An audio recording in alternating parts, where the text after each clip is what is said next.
bird on a tree. I'm just sitting here. I got time. It's clear to see from up here. It's all about chili today. Welcome to Pennypincher's Homestead. I'm Miss Vickie, and today we're going to be making a huge batch of chili, and it's going to make us anywhere between 5 and 6 dinners. Stay tuned. So the first thing we're going to do is we're going to put a couple of pounds of ground beef into a pan.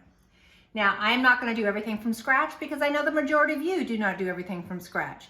I'm just going to be the average person making chili at home, but we're going to do it a little bit differently, and it's going to save you a lot of time and a truckload of money. Okay? So first, let's take the hamburger. We're going to put it in the pan, and we're going to ground it up. If you want yours with more meat, maybe use 3 pounds. I'm going to be using 2 pounds today. And if you notice here on the back of my hamburger, anytime I put anything in the freezer, I put a sticker that has the date that I put it in the freezer and the year. For 2021, I used green stickers. I've already purchased my bright pink crazy stickers for 2022. This way, when I look in the freezer, I know I have to use the green food up first, or the food with the green stickers on there first.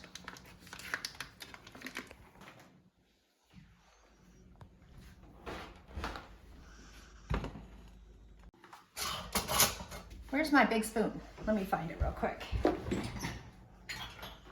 There it is. I actually got this at a garage sale. I think it was $1. These are big industrial size spoons.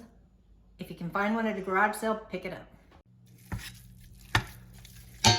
So all I'm doing is frying up the hamburger just like anybody else does any other day, whether you're making tacos or whatever. I'm just frying up hamburger.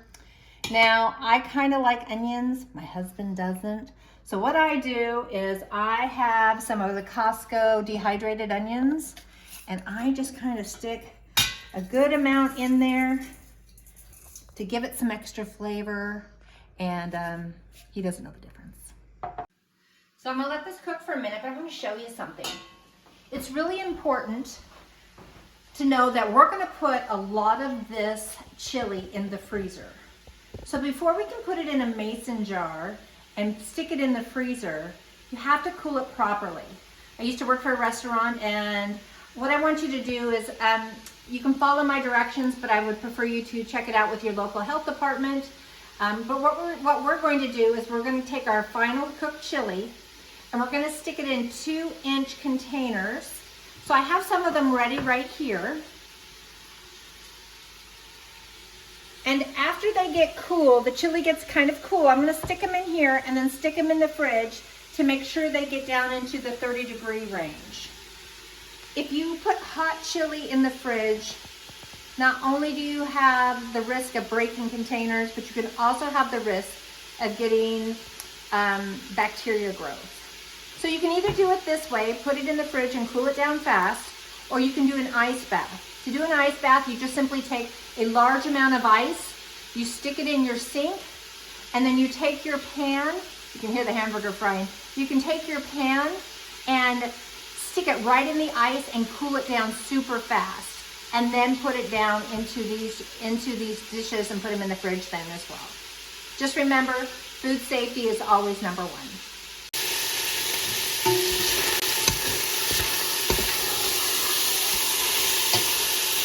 Now, depending on what kind of hamburger you bought, whether you bought 2080 or, it just depends. I usually just get the 10% fat.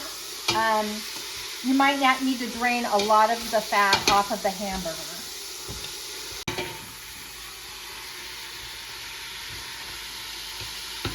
You cannot believe some of the ways I've seen people discard their fat. From bacon, from hamburger. One time I knew somebody who actually took the whole pan and put it in the dishwasher and couldn't understand why her dishwasher clogged up. What I do is after my meat is cooked and I've got a lot of extra fat left over, Now this one shouldn't have much because this is a fairly lean hamburger. But what I do, are you ready for this? I always keep an empty can in my freezer. And then I take the fat off the bacon, the hamburger, whatever it is, and I stick it inside. And then I throw it away on garbage day. It's a great way to get rid of it. It doesn't go down your drain. It doesn't go in your dishwasher. Hot grease isn't going into your garbage sack. It's going into a frozen can that literally keeps things nice and organized and clean.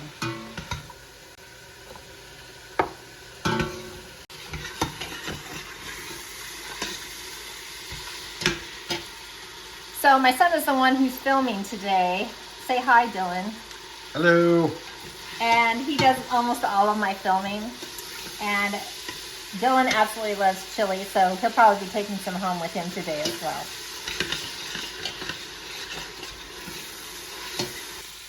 Well, it looks like this beef has almost no fat in it. So I don't even have to drain anything. Look at that. I don't know if you can see it with all the steam. So I'm going to turn this down a little bit. I'm going to come over here. So at this point, I am going to make this chili with a truckload of diced tomatoes, tomato sauce, seasoning, different kinds of chili beans. You make the chili the way you like it. I know how my family likes it. Maybe your husband only likes kidney beans. Maybe you like a variety of beans, black bean, chili bean, kidney beans, white beans. It doesn't matter. Put as many beans as you want in there. Depends on how far you want to stretch it as well. So right now the hamburger is cooked, and I'm going to mix in 2 packs of chili. Now I just bought the good old, I think this is Walmart brand. I think they were 3 for $1. I'm going to start with 2 packs because you know what? If it's too strong, you can't take it out. So I'm just going to mix that in with the meat.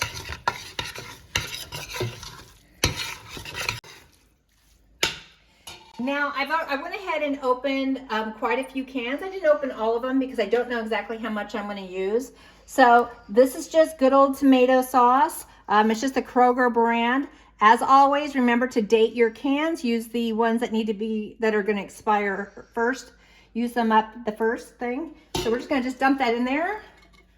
So here's that can number 2. I've got 4 cans of diced tomatoes.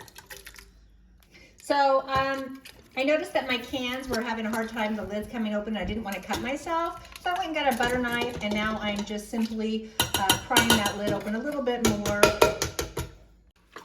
So we're going to mix that all together.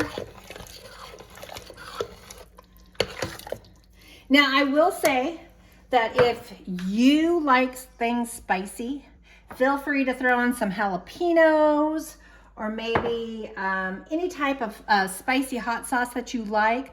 I have a very sensitive palate, so I do not make mine spicy. I let my husband add this in when he eats his.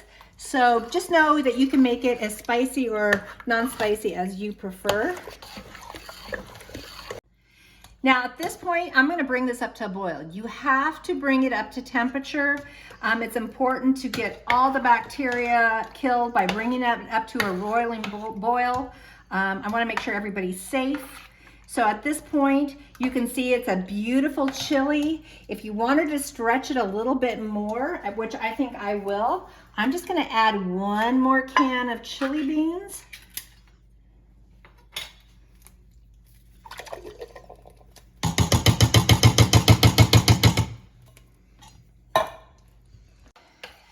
I think I need to taste it to see if it needs more of the chili seasoning pack. So I'm gonna go grab a spoon and just try this out real quick.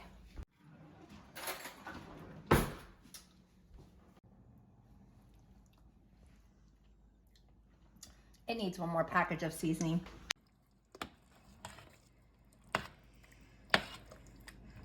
I know that looks like a lot of chili. This is a huge pan.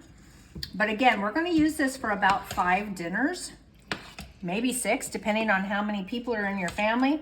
Now again, if you're feeding 8 people, it might only feed you 2, but for my husband and I, it's an easy 6 meals.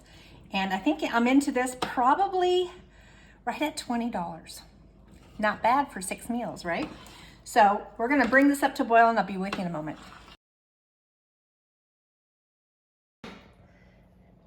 I guess I trained him right. I have my son Dylan sitting here cleaning up the mess. Thank you, Dylan.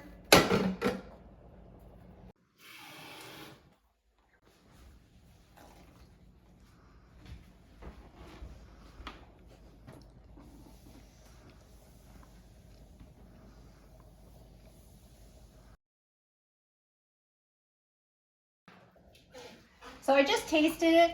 I think it needs a little bit more. Again, make it yours, whatever you like in your chili. I added some more pepper. I think I'm gonna add a little more salt, just to give it a little more oomph. I think it needs some more spice, but I'm afraid if I put a lot of spice in there, I won't be able to eat it. So again, my husband can add the spice later. And in just a few minutes, this will be ready to put in the refrigerator. Just to be honest, this is not regular salt. This is a salt substitute because my husband has medical issues. He is in a low salt diet. So for the most part, we use no salt, but I do have other regular salt. So if family and friends come, they can have regular salt if they don't want the no salt. But honestly, nobody knows the difference because it's in the salt shakers.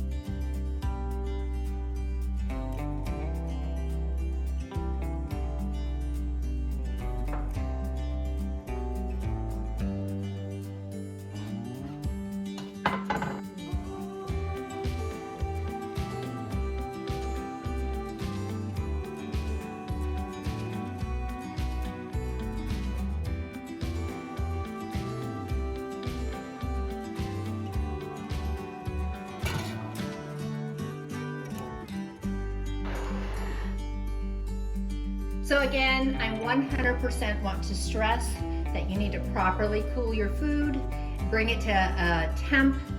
Please contact your health department, look online. There's plenty of websites to teach you how to properly and safely cool your food so that you will not get sick. Since I've started my YouTube channel, a lot of my videos, or some of my videos, I've always mentioned that I use mason jars all the time. I do not use plastic containers. I do not purchase them. I try not to keep them in the house much. Almost always I store everything in a mason jar.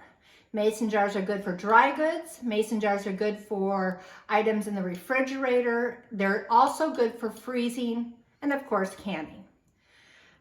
What's nice about mason jars is there are only 2 types of lids. There's a wide mouth lid and a regular lid. What makes that special? You don't have to have 50 different kinds of lids. You don't have to have a full drawer full of mix and match lids that you can never find the lid. It's simply 2 types. Every mason jar will either come with a wide mouth or a regular lid.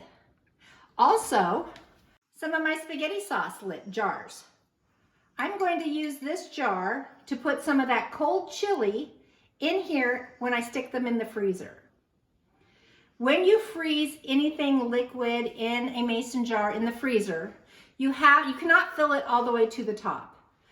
The liquid will expand when it freezes and it will bust the jar.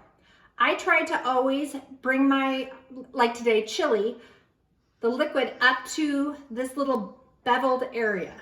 That means it has room to expand. And I would always be safe than sorry because I don't want to open my freezer and see a broken jar. Not only do you have a terrible mess to clean up, but you also have lost some food. Now that they've cooled down a little bit, I'm going to place these into the refrigerator and make sure they get down to a minimum of like 37, 38 degrees. Then this way I know they'll be fine to put in the jars.